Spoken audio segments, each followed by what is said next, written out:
Bonjour à toutes, bonjour à tous. Nous sommes le 2 mars 2018. Alors, je tenais à m'excuser auprès de tous ceux et toutes celles qui m'envoient des invitations, des messages. Je ne peux pas toujours répondre. J'ai terminé une partie de la correction de Pandora. Alors, j'avais Pandora 3, j'avais une bonne et une mauvaise nouvelle à vous annoncer. La bonne nouvelle, c'est que c'est en bonne marche. La mauvaise nouvelle, c'est que à l'origine, Pandora 3 ne devait faire qu'un seul volume. Mais on arrivait à 500 pages. Et donc, avec l'éditeur, les contingences de tarifs étaient beaucoup trop importantes. Donc, vous n'aurez pas Pandora 3, vous aurez Pandora 3 et 4. Comme ça, cela permettra à chacun d'acquérir progressivement un ouvrage, parce que sinon, j'étais obligé de le vendre à 50 euros. Sinon, je touchais rien du tout en droit d'auteur, à cause des coûts de fabrication. Donc vous en aurez deux. Et alors maintenant, faut remettre en place, travailler. Ça prend un tout petit peu de temps, c'est pour ça que je passe mes journées et mes nuits dessus et que je suis pas toujours sur Facebook ou alors sur YouTube, où je suis tout le temps dans mes recherches et dans mes corrections. Et Dieu sait qu'il y en a. Alors vous me pardonnerez hein, s'il y a des coquilles parfois. C'est pas faute de les avoir corrigées 3 ou 4 fois, mais quand on n'a pas de correcteur professionnel parce qu'on n'a pas les moyens de se l'offrir, hein, c'est le cas des éditeurs professionnels, ils peuvent se le permettre, mais les auteurs gagnent rien. Donc c'est pas possible. Il ne faut pas non plus qu'on nous prenne pour des imbéciles. On fait des recherches, c'est notre seul revenu. Hein. Moi, je vous l'ai déjà expliqué. Je n'ai pas d'allocation de quoi que ce soit. Je n'ai rien du tout. Je suis complètement hors système. Donc je me suffis à moi-même. Difficilement, mais je le fais. Donc j'ai pu remarquer quelques commentaires dernièrement par rapport à des gens qui nous attaqueraient. Et j'ai des contacts très aimables qui m'ont dit: je vois que ça vous touche. En fait, non, ça ne me touche pas. Et je voulais mettre les choses au point. Ça ne me touche pas du tout. Je ne comprends pas. Je ne comprends pas que des gens contestent des vérités scientifiques, des vérités établies, prouvées, certifiées à plusieurs reprises par plusieurs scientifiques, par plusieurs pays. Donc je ne comprends pas. Alors après les corrections de Pandora 3 et 4, je peux vous assurer que les vaccins ne sont pas un bienfait de l'humanité, c'est plutôt une plaie, comme une plaie d'Égypte, c'est une catastrophe. Ça ne fait qu'endommager le système immunitaire des enfants. Ça, c'est avéré, certifié. J'ai toutes les preuves dans Pandora 3, dans Pandora 4, les derniers articles, enfin les dernières conférences, hein, prouvent ce fait et la culpabilité de crimes contre l'humanité, contre le gouvernement macronisé et la ministre de la Santé sont énormes, énormes. On ne peut pas envisager un seul instant que cette femme soit dans l'ignorance.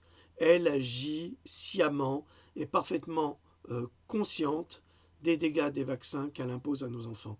Nous devons rentrer dans une résistance passive. Et peut-être même un peu agressive. Peut-être. Peut-être qu'il serait temps.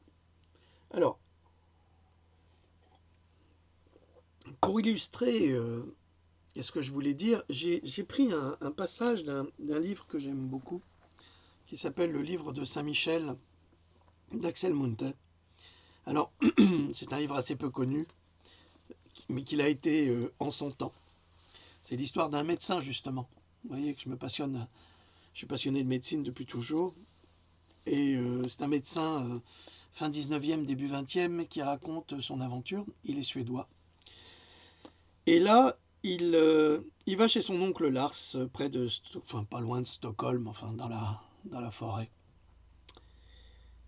Donc c'est juste un extrait pour vous montrer ce que je ressens vraiment par rapport à tous ceux qui nous traitent de complotistes ou qui nous critiquent. C'est pas méchant, hein, c'est tout à fait bienveillant. Oncle Lars ne savait pas qu'il y eut une ville plus grande que Stockholm. Je dis à Mama Kerstin combien j'avais admiré sa magnifique robe de mariage. Elle sourit et dit que sa mère l'avait portée à son propre mariage, il y avait Dieu sait combien d'années.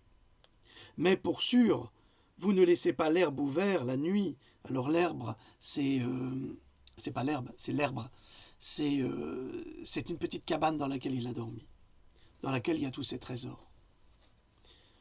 Pourquoi pas, dit l'oncle Lars. Il n'y a rien à manger dans l'herbe. Je vous ai dit que les loups et les renards n'emporteraient vraisemblablement pas nos effets.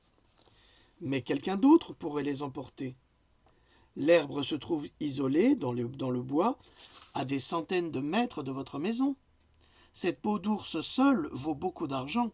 N'importe quel antiquaire de Stockholm donnerait volontiers plusieurs centaines de riksdaler pour la robe de mariage de votre femme. Les deux vieux me regardèrent avec un étonnement manifeste.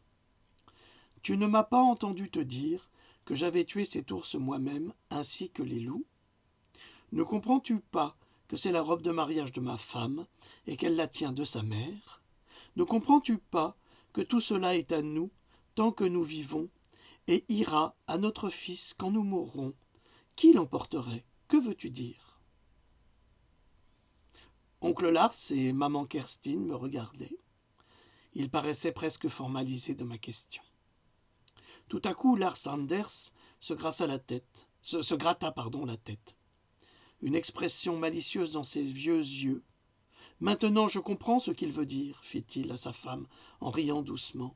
Il veut dire ces gens qu'on appelle les voleurs. Page 122 de cette belle édition du livre de Saint-Michel qui m'avait été offerte par mon ami Erkan, un livre numéroté. J'étais tombé dessus dans sa bibliothèque et je lui ai dit, mon Dieu, tu as le livre de Saint-Michel? Il m'a dit, oui, je l'ai lu, oui. Et il m'a regardé, il a vu que j'en avais tellement envie, il m'a dit, bah, tu peux le prendre, je te le donne. Voilà, le livre de Saint-Michel, Axel Munthe, je vous en prie. Faites-en l'acquisition en poche, en n'importe quel format, vous ne le regretterez pas, vous passerez des moments délicieux avec de la grande littérature.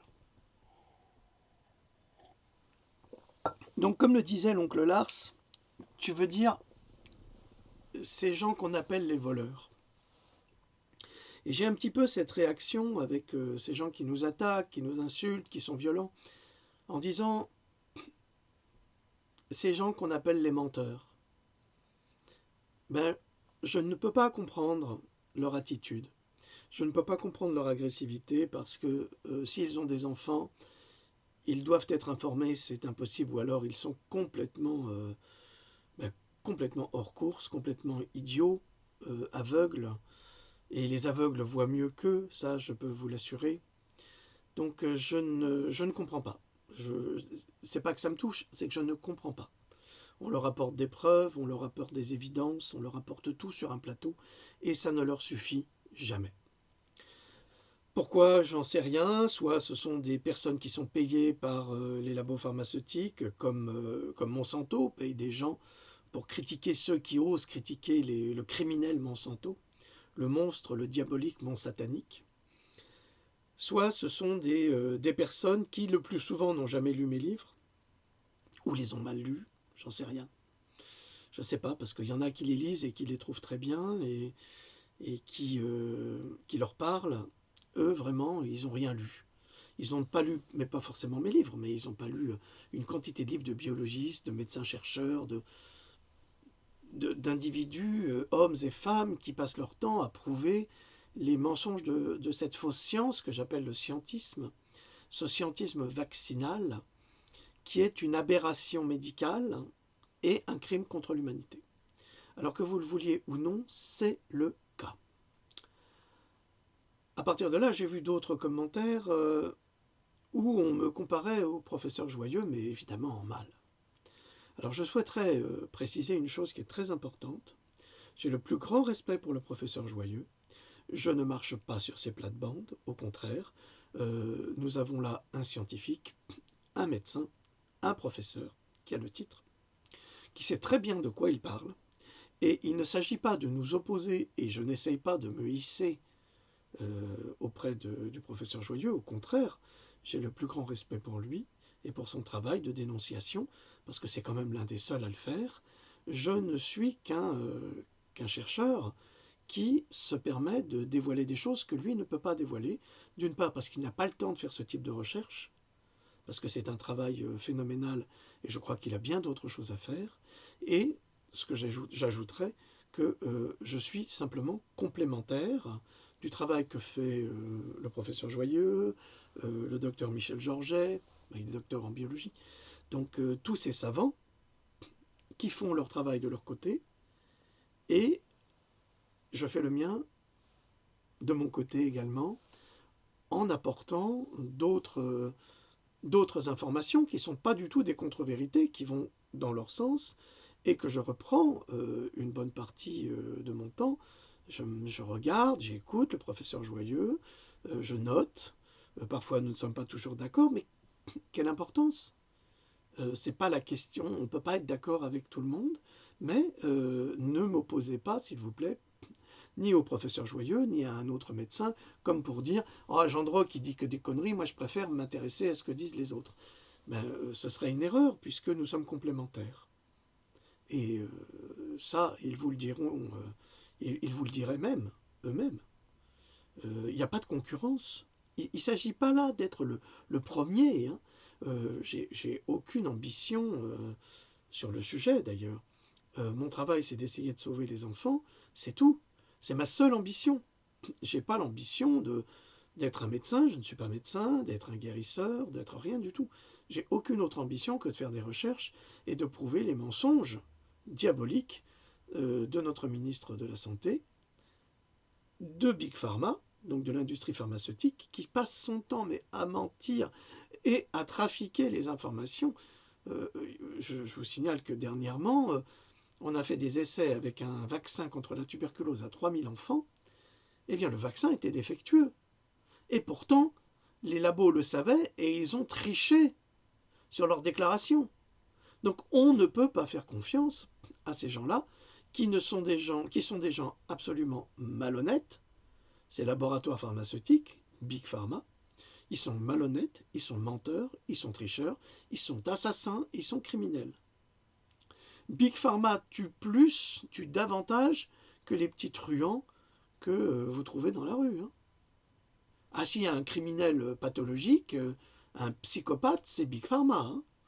Il faut l'admettre. D'autre part, je voulais signaler encore un point qui me semble d'importance. On s'acharne à vouloir vacciner nos enfants qui ne sont pas malades et qui, de toute évidence, n'ont absolument pas besoin de vaccin. Vous le verrez dans Pandora 4, d'ailleurs, où j'apporte la preuve que des scientifiques déclarent que le calendrier vaccinal est en fait une obligation pour les parents de présenter les enfants pour les vacciner. Alors que les scientifiques, je parle des scientifiques, hein, je ne parle pas des personnes qui se disent scientifiques et qui n'y connaissent rien, attention, parce qu'il y en a beaucoup, hein, des gens qui ont bac+10 et qui croient tout savoir alors qu'ils ne savent rien. Et donc ces chercheurs déclarent que les vaccins, de toute façon, servent à rien pour les nourrissons. C'est juste pour habituer les parents à amener les enfants aux visites des pédiatres. C'est tout. C'est tout. Le vaccin, il est là pour invalider et détruire le système immunitaire, pour le remplacer. Et ils ont déjà essayé, là, vous le verrez dans le 4, hein, parce que dans le 3, bon, il y a beaucoup de choses, mais dans le 4, ça c'est les dernières choses que j'ai corrigées, et je peux vous assurer que c'est difficile à porter, c'est vraiment très lourd à porter. Même Loloute me disait, ça doit être lourd. Je dis oui, c'est très lourd. Quand vous savez, c'est très lourd. Quand vous vous faites attaquer par des imbéciles qui savent rien et qui croient savoir, en vous racontant des inepties comme les vaccins ont éradiqué les épidémies, mais jamais de la vie. Jamais de la vie. Ah bon, les épidémies de rougeole, mais il y en a toujours. Et les vaccins, ils servent à quoi? Les épidémies de polio, il y en a toujours. Le professeur Salk, qui a créé le vaccin contre la polio, a lui-même avoué dans les années 80 qu'il ne servait à rien son vaccin, si ce n'est à donner la polio. Tous les vaccins servent à donner les maladies contre lesquelles nous luttons, et ils mènent une propagande vaccinale contre les non-vaccinés, contre les enfants non-vaccinés qui n'y sont absolument pour rien. Pour rien. Ils sont parfaitement et à 100% innocents, et nous sommes face à un mensonge d'État, parce que la docteure Buzyn, je ne sais pas d'où elle a son titre, pardonnez-moi docteur, mais je ne peux pas croire que, avec votre fonction de médecin, chercheur, vous soyez dans l'ignorance. Parce que vous avez des tas de collègues, même en France, en Angleterre, aux États-Unis, en Australie, au Canada, qui disent que les vaccins sont dangereux avec des preuves scientifiques, et vous dites non, non, mais les adjuvants ne sont pas dangereux, le mercure n'est pas toxique, l'aluminium n'est pas toxique, pensez-vous, j'en prends une tartine au petit déjeuner, je me régale. Tu parles, je me régale. Donc là-dessus, il y a vraiment un gros problème, docteur Buzyn. Il y a quelque chose que je ne comprends pas. Mais je serais ravi que vous me l'expliquiez, hein, sans me parler de complotisme ou de conspirationnisme, parce que dans l'absolu, c'est vous qui conspirez, chère madame. Oui, vous conspirez contre la santé de nos enfants. Et vous êtes en train d'invalider des générations d'enfants. Vous êtes en train de les pousser vers l'autisme. Vous êtes en train de les pousser vers des maladies neurodégénératives. Vous êtes en train de les pousser vers des maladies auto-immunes. Mais vous vous fichez de moi. Hein. Enfin, vous vous fichez de tout le monde, en fait. Vous êtes détestable dans l'absolu. D'ailleurs, je me suis toujours demandé comment des gens détestables pouvaient être aimés. Vraiment, je me demande sincèrement. Alors, oui, je parlais justement des migrants. Lorsque je vous disais qu'il y avait un plan organisé de dépopulation de l'Europe par repopulation de l'Afrique. Alors déjà, il faut se poser la question de savoir pourquoi on s'est débarrassé de Kadhafi. Pour deux raisons. Kadhafi avait décidé d'instaurer une union panafricaine et d'instaurer comme monnaie l'or, le dinar or. Évidemment, il en avait beaucoup. Sauf que comme les Américains sont ruinés, ils n'ont pas supporté l'affront, ils l'ont éliminé parce que ça faisait partie de leur plan. De toute façon, ils l'auraient éliminé. Et Saddam Hussein, qui était leur grand ami, c'est la même chose. Sauf qu'actuellement, c'est la Syrie qui résiste et ça les gêne beaucoup. Parce que les Russes sont là. Et c'est pour ça que le petit Bokassa voudrait un petit peu déclencher la guerre contre la Russie. Alors là, ça montre son imbécilité totale parce qu'on ne peut pas lutter contre la Russie. Même les Américains ne peuvent pas lutter contre la Russie. Je ne sais pas si vous êtes au courant de ce qui s'est passé sur le dernier porte-avions furtif que les Américains ont développé et qui s'est retrouvé complètement paralysé par la technologie russe. Ben oui, il a dû être remorqué. Hein. Ils auraient pu, comme ils disaient, les Américains, ils disaient « We were sitting duck ». Ça veut dire que c'était comme des canards sur un lac à attendre de se faire descendre. Et les Russes leur ont pas fait l'honneur de les descendre, ils auraient pu. Donc, c'est juste pour vous cerner un petit peu la situation. On ne peut rien faire contre les Russes et on n'a pas intérêt à faire quelque chose contre eux. D'abord parce que c'est un peuple extrêmement cultivé. Alors évidemment, très dur, les gens de l'Est sont très très durs, mais évidemment le communisme a laissé des traces, vous imaginez bien. Donc, notre petit Bokassa, qui ne sert qu'un seul objectif, c'est la banque Rothschild et les grandes entreprises, parce que ça ne rapporte qu'à la banque, et qui détruit notre pays d'une façon absolument admirable. Ça, je dois dire qu'il est très très fort pour ça, et c'est pour ça que c'est un individu qui n'a absolument aucune envergure. Mais alors, pas la moindre envergure. Quand on le voit, on ne voit pas un président, on voit un représentant de commerce. Je suis désolé, hein, peut-être que cette vidéo sera censurée, mais c'est exactement ce qu'il est, hein, mon moutator, le représentant de commerce de la banque Rothschild, et qui ne fait absolument rien en faveur du pays, mais qui fait tout en faveur de l'économie de la banque. Vous avez bien vu, hein, avec le Brexit, les banques anglaises veulent prendre place en France ou en Allemagne, à Francfort, qui est une grande place boursière. Donc Paris est en train de faire des appels du pied, tu penses. Alors comme ils sont en train de briser le travail, alors ça me fait marrer, les pôles emploi. On va chez Pôle emploi. Pôle emploi, rien du tout d'ailleurs.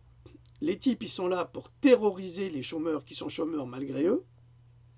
Et les bonnes femmes, hein, parce qu'il y a des sorcières, il y a vraiment des méchantes sorcières là qui, mal baisées à la maison, pardonnez-moi, et qui se vengent littéralement sur les demandeurs d'emploi qui auraient plutôt besoin d'aide. Alors moi je conseille à tous les travailleurs de Pôle emploi de bien assurer leur arrière parce que bientôt il n'y aura plus de Pôle emploi et vous verrez que Pôle emploi sera remplacé par des plateformes sur le web. On n'a plus besoin de vous, hein. Ça, vous êtes déjà des incompétents, incapables pour la plupart d'entre vous. La plupart, hein, je dis bien. Des malveillants. Vous délectez comme les capots dans les camps de concentration à faire du mal à ces demandeurs d'emploi qui sont déjà dans la culpabilité de ne pas trouver un emploi. Mais comme le président fait tout pour détruire l'emploi, parce qu'il y a Ford licencie, Renault licencie, tout le monde licencie, tout le monde, absolument tout le monde. Et tous ces ouvriers-là, ils deviendront quoi? On n'a plus Arcelor, on n'a plus rien. Strafort, on n'a plus rien. On n'a plus rien. Alors, vous comprenez maintenant pourquoi il est important de faire venir une main-d'œuvre qui coûtera, comme en Allemagne, 2 euros de l'heure. Alors, 2 euros de l'heure, ça serait acceptable si les tarifs de la vie quotidienne étaient en rapport avec ce type de salaire. Mais ils ne le sont pas. Un café, c'est 1,10 €, 1,20 €, 1,80 €, ça dépend où. À Paris, c'est une fortune, un café. C'est 4,50, 5, des fois plus, des fois 10, selon. Alors, un type qui travaille 2 euros de l'heure, il fait comment pour se payer un café? Ben, il ne fait pas. Donc, ce flux migratoire qui est organisé pour remplacer la population ici présente en Europe, parce que c'est exactement ce qui se passe, il y a 10 millions de migrants qui arrivent. Alors, quelques centaines de milliers, on peut gérer, mais 10 millions. Alors, je ne sais pas si vous avez vu passer cette information, parce qu'en France, ça ne passe pas, hein, il ne faut surtout pas informer les citoyens. En Italie, dans une province limitrophe de Naples, de 30 000 habitants, sur 30 000 habitants, combien de migrants? C'est juste une question. Tic-tac, tic-tac, tic-tac. 20 000. 20 000 migrants sur 30 000 habitants. Vous comprenez maintenant pourquoi la Hongrie refuse, et la Tchéquie et la Pologne refusent l'entrée de migrants musulmans extrémistes, pour la plupart, dans des pays à forte majorité judéo-chrétienne. Et les pays de l'Est, contrairement à ce que vous imaginez, vous les Français, nous les Français,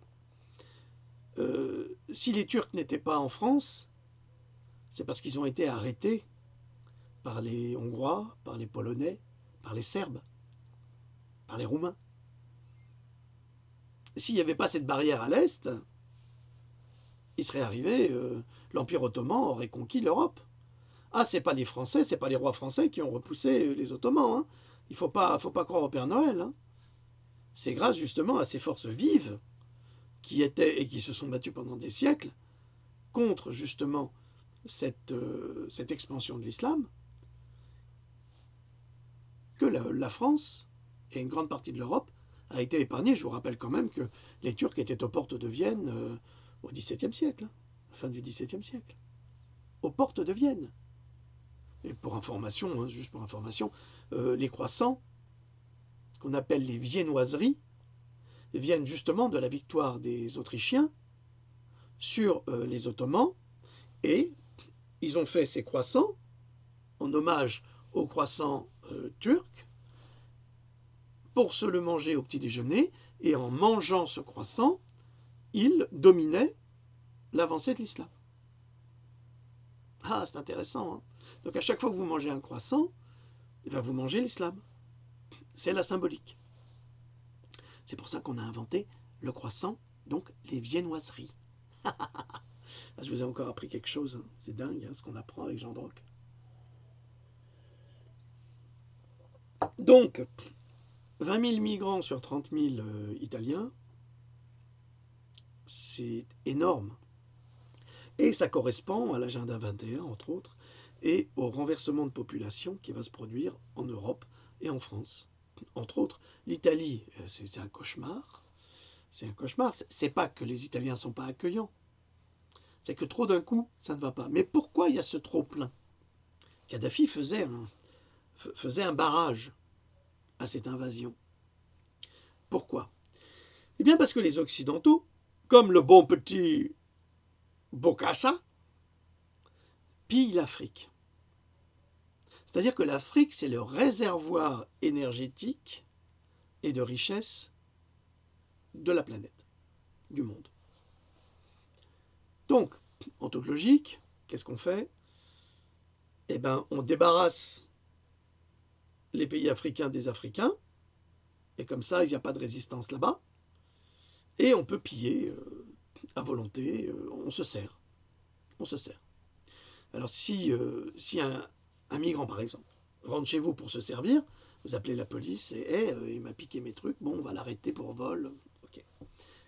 Mais si vous, les colonialistes, notre État, va en Afrique, au Niger, pour piller l'uranium, le pétrole, en Sierra Leone avec les Américains, pour piquer le diamant, le coltan, tout ça, mais les Africains, ils se plaignent à qui? Ils ne peuvent pas se plaindre. Alors, quand ils ne sont pas contents, on leur balance Ebola. Je vous signale qu'Ebola, en fait, hein, vous le verrez dans un de mes livres, dans un des deux qui arrive, Ebola, c'est pas un virus qui se transmet comme la grippe. En fait, Ebola, il se transmet par le vaccin, exclusivement. Et toutes nos recherches nous mènent à ça, inévitablement. Donc, sachez-le, soit dit en passant. Donc, notre petit Bokassa, en fait, c'est un traître, c'est le traître français qui est en train de vendre la France aux intérêts financiers des laboratoires et des banques et des industriels. C'est tout. Et tout son discours, oui, il faut bosser. Écoute, bonhomme, je vais te parler comme un grand frère, hein, parce que tu es plus petit que moi, tu es plus jeune là, puis tu es vraiment plus petit. Arrête de nous prendre pour des imbéciles. Arrête de te prendre pour quelqu'un de supérieur parce que tu es loin d'être supérieur.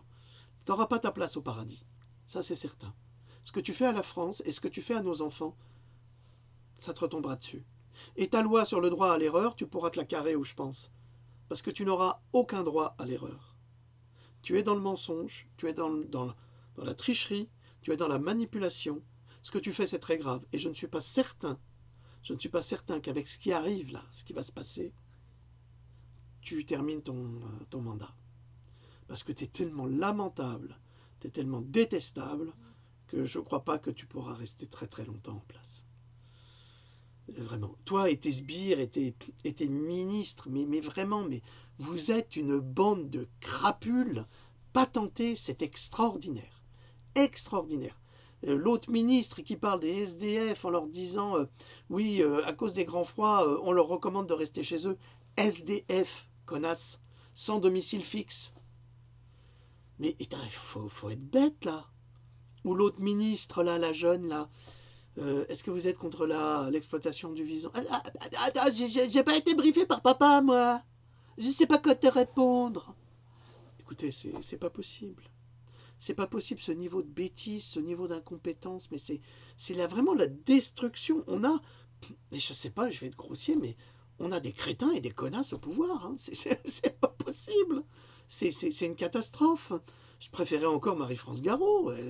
C'était une personne extrêmement cultivée, intelligente, brillante. On avait François Giroud. Enfin, mais on avait des têtes avant. On avait des têtes. Mais là, on dirait qu'ils ont pris les plus bêtes, les plus imbéciles, les plus crétines, enfin, et les plus crétins, c'est pas possible. Comme l'autre là, le député Micron là, qui va tabasser un autre député parce qu'il n'est pas content à coup de casque de moto. Non mais attends, Ou encore la cannibale là, qui va mordre à l'épaule des taxis. Elle a mordu à l'épaule le chauffeur de taxi parce qu'il voulait être payé, elle voulait pas. C'est extraordinaire ce gouvernement. Alors maintenant, ce qu'il fait, Macron, le petit Bocassa, pardon, il met ses collègues de couleur pour aller pour lui. C'est dingue. Comme ça, il dit oui, oui, c'est mieux. Mais attendez, frère de couleur, vous voyez pas que vous êtes encore utilisé? Vous comprenez pas ça? Il serait temps de se révolter, hein? Ça suffit. Ils vous prennent vraiment pour des cons, hein? Et croyez bien qu'on n'est pas naïfs. Bon, tout ça pour vous dire que les attaques, les critiques, ça me touche pas vraiment. C'est pas ça qui est important. Parce que, comme je l'ai dit par rapport à Axel Munthe, c'est quelque chose que je ne comprends pas. Ça rentre pas dans mon système. Je ne comprends pas. On vous donne toutes les preuves de la toxicité des vaccins. J'entendais dernièrement sur la page de mon ami Christophe Crossouplon, je vous encourage de voir et regarder ses vidéos. C'est un garçon extrêmement sympathique, qui a l'esprit très ouvert, qui est actuellement en Amérique du Sud, au Pérou, et qui vit là-bas une vie, quelque part une vie formidable. Il vend ses livres et il vit sa bohème et il est heureux et il vit pleinement. Et je trouve ça génial, c'est super, c'est super. Bravo Christophe, je suis tout cœur avec toi. Donc, où une personne mettait comme commentaire ma sœur infirmière refuse de lire le livre de Philippe Gendron. Mais c'est pas grave, c'est pas grave. Il faut comprendre que dans le milieu médical, si on pense différemment, si on sort du cadre ou de la quadrature du cercle, si on sort du cadre, eh bien on n'est pas diplômé. Si une infirmière, déjà en deuxième année, dit bon, les vaccins c'est un poison neurotoxique, ce sont des poisons neurotoxiques, c'est plein de cochonneries, eh bien cette personne, homme ou femme, hein, n'aura jamais son diplôme. C'est comme ça. Oh, excusez-moi. C'est pas tous les jours dimanche. Donc, moi, je comprends très bien qu'une infirmière refuse de lire des vérités scientifiques. Ça me semble même évident. Imaginez un petit peu la prise de conscience et le choc. Le choc. C'est comme le syndrome de Stockholm. On tombe amoureux de son ravisseur, donc on tombe amoureux de son bourreau. Donc les médecins et les infirmières qui sont persuadés que les vaccins sont bons, eh ben, sont amoureux de leur maître qui est lui-même un assassin. Vous savez, il y a un autre syndrome, alors je ne me souviens plus comment il s'appelle celui-là. C'est un syndrome qui touche les Américains quand ils arrivent en Europe. Par exemple, en Italie, ils vont à Florence, ils se rendent compte que le dôme de Florence, la Piazza della Signoria, par exemple, ben, tout ça, c'est plus ancien que l'Amérique. Alors qu'en Amérique, on leur a appris que sont les meilleurs, sont les plus grands, sont les plus intelligents. Il y en a beaucoup qui sont très intelligents, mais il y a aussi il y a le meilleur et le pire. Hein. Bon, c'est comme chez nous, hein, c'est pareil. Eh bien, ils se retrouvent face à des œuvres d'art qui ont été construites avant même l'Amérique. Alors, et top dans les pommes. Et voilà Adam et Ève, et top dans les pommes. C'est comme ça. Et ça, c'est un syndrome. Et je pense que ces personnes qui refusent, pas de lire mes livres, mais qui refusent de s'informer sur la vérité scientifique, savent que le monde va leur tomber sur la tête. Parce que tout ce qu'ils ont appris va s'avérer être un mensonge éhonté. Or, la connaissance, c'est un fruit qui se mange mûr. Et il faut du temps pour acquérir la connaissance. Et il faut un esprit grand ouvert. Si on n'a pas d'esprit d'ouverture, on ne peut pas comprendre. Je me souviens que ma fille a été invalidée par un vaccin, la grande, et elle s'est retrouvée avec un vitiligo sur la jambe. On avait été voir un dermatologue. J'avais fait mes recherches sur Internet, évidemment. Bon, à l'époque, j'étais pas aussi performant que maintenant. J'avais pas toutes ces connaissances abouties parce que quand vous y passez 15 à 20 heures par jour depuis 3 ou 4 ans, c'est sûr que moi, elle a bientôt 20 ans. Donc, c'était il y a 20 ans. Il y a 15 ans. C'était il y a 15 ans. Je débutais mon éveil, si vous voulez. Eh bien, j'avais dit à ce dermato qui était avenue de la Robertsau à Strasbourg, une des plus grandes avenues, des plus belles avenues de la ville, avec ses bâtiments Jugendstil. Alors déjà, c'était un type très peu sympathique, mais soi-disant grand dermato, tu parles. S'il se reconnaît, docteur, vous vous êtes comporté comme un homme odieux, et je pense que vous l'êtes toujours, et je me souviendrai toute ma vie que vous m'avez entretenu de votre problème de voiture de millionnaire et de votre assureur, qui était un sale con selon vous. Enfin, ça c'est certain, mais vos problèmes là, ça nous intéressait pas. Nous, ce qui nous intéressait, c'était notre fille. Et j'ai osé vous dire, cher docteur Maboul, parce que vous êtes un docteur Maboul. Ah, ça c'est garanti parce que j'en ai eu la confirmation après auprès de mon maître, qui lui est un vrai médecin, et auprès d'un autre naturopathe très très fort aussi, que j'avais fait des recherches sur Internet et vous m'avez quasiment insulté en disant que j'étais un imbécile de regarder sur Internet et patati et patata. Alors évidemment, c'est sûr que sur Internet, on nous donnait des informations que vous, docteur, vous ne nous avez jamais données. Et la seule chose que vous avez donnée à notre fille, c'était des crèmes antibiotiques et de la cortisone, en disant ça va partir. Eh connard, c'est jamais parti. À 20 ans aujourd'hui, ma fille qui appelait ça sa tâche, ma tâche, eh ben elle vit avec, elle s'en fout maintenant. Et quand j'ai été voir mon maître qui est un grand médecin, un grand guérisseur, et que je lui ai montré votre ordonnance, il m'a dit Alexandre, vous jetez tout à la poubelle. Ça va faire beaucoup de mal à la petite. Et on l'a soignée avec des produits naturels. Mais on n'a jamais pu retirer cette tâche, et je peux vous assurer qu'elle est consécutive au vaccin qu'elle a reçu. Mais à l'époque, si vous voulez, j'étais naïf. Et à l'époque encore, les vaccins n'étaient pas faits au génie génétique. Donc ils étaient dangereux, certes, mais un petit peu moins. Et grâce au ciel, nous avons fait attention de ne pas trop les vacciner. Le minimum, mais aujourd'hui, je peux vous assurer que... Bon, je suis trop vieux pour avoir un enfant, mais si j'en avais un, il ne serait pas vacciné. Ça, c'est garanti sur facture. Je n'offrirai pas mon enfant à cette science de gangster, de voyou, de docteur Maboul, d'assassin. Ça, je vous assure. Donc, et je me souviens que le naturopathe m'a dit « Ah bah alors, si les dermatologues soignaient, ça se saurait. » Ça n'engage que moi. Ça n'engage que moi. Bien sûr, il y a de très bons dermatologues, évidemment. C'est évident. Il y a tellement de maladies de peau aujourd'hui. Surtout après les vaccins.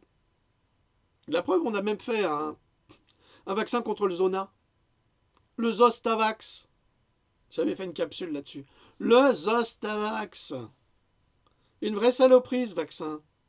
Le Zostavax, qui est censé combattre le zona pour des personnes âgées entre 50 et 60 ans, en fait provoque le zona. Oh, c'est bizarre ça.